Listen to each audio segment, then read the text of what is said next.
बरक़ रवा में एक आला हम बार बार इस्तेमाल करते आए हैं।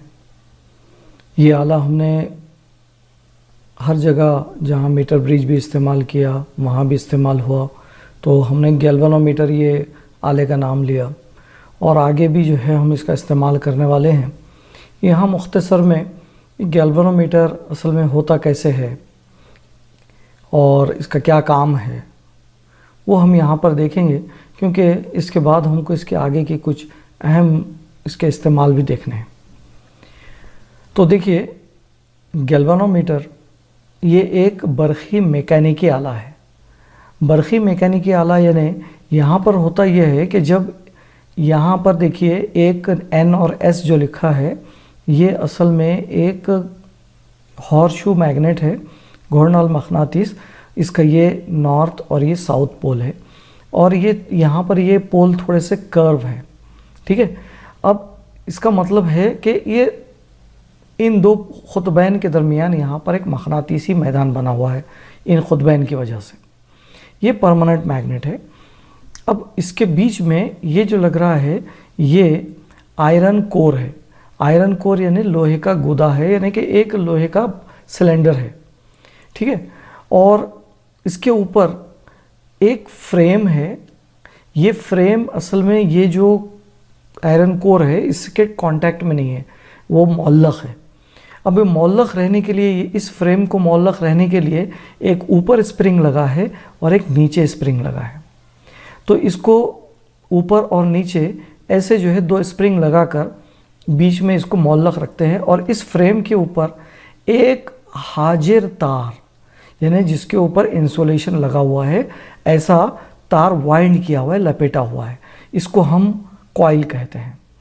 लिहाजा ये जो कॉइल है, ये कॉइल इस फ्रेम पर है। ये फ्रेम ये दो स्प्रिंगों पर टिकी हुई है और ये फ्रेम जो है घूम सकता है।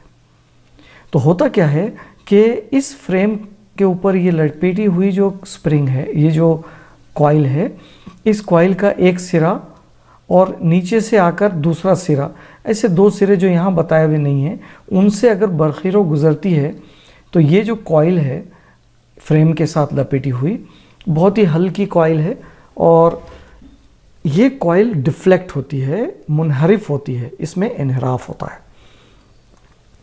बरक़ीरों के गुज़रने पर चूँकि जब किसी मौसिल को बरक़ी मैदान में रखकर उससे बरक़ीरो गुजारी जाती है तो उस पर क़ुव्वत अमल करती है।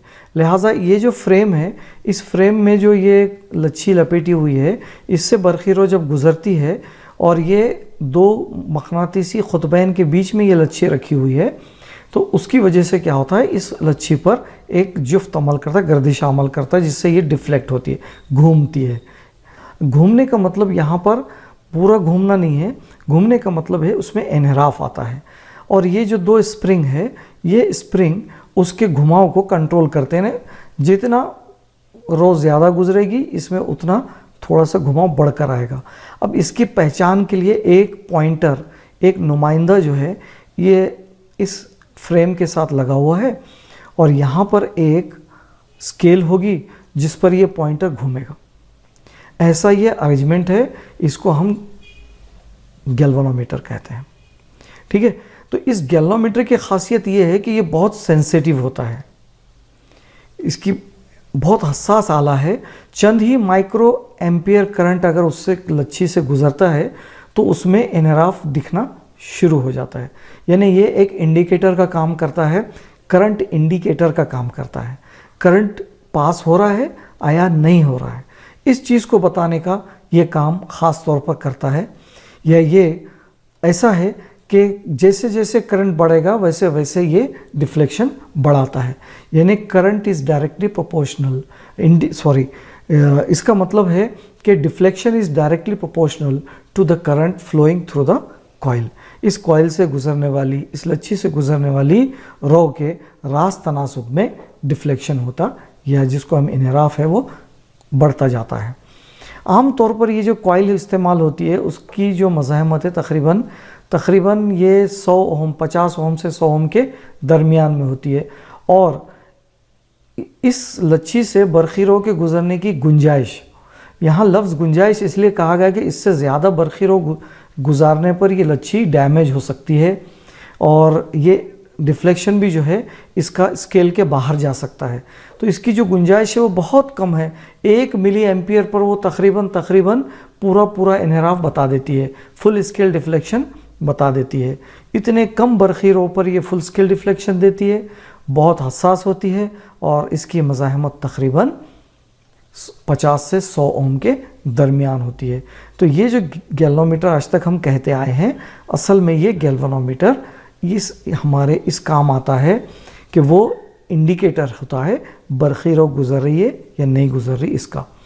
या यूँ कहें कि ये करंट सेंसिटिव इंस्ट्रूमेंट है, यानी करंट के हिसाब से इसमें डिफ्लेक्शन पैदा होता है। इसलिए कभी कभी इसको रॉ पैमा भी कहा जाता है।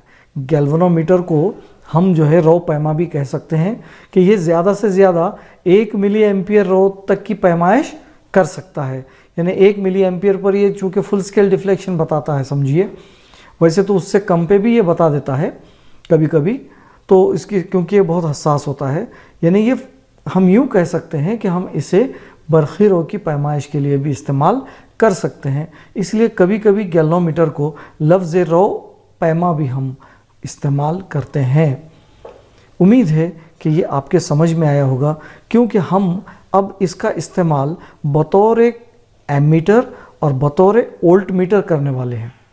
तो उससे पहले हमने उसकी साख्त देख ली है और उसकी तकरीबन उसकी लच्छी होती है उसके अंदर और उसकी मज़ाहमत होती है थोड़ी सी, वो देख लिए।